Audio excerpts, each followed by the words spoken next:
Hello guys, আমি ধান কাটি আছো, আমি ধানত খোজকাঢ়ি আছো, আমি ধানত ফসি গৈছো আৰু আমি ধানত ফসি গলে আমি এটা পৰিমহে না আকৌ এতিয়া হেৰি কৰি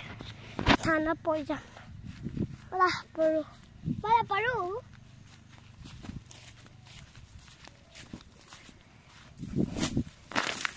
আকৌ ধানত পৰিলো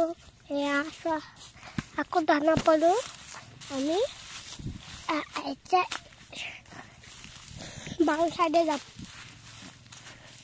আমি বাওঁ সাইডে গৈছো নি আমি বাওঁ সাইডে যাম আৰু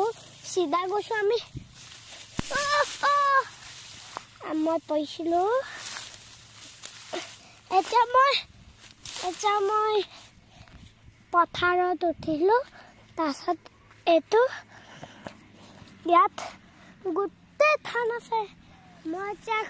খোজকাঢ়ি আছো এইবোৰ কি হয় জানো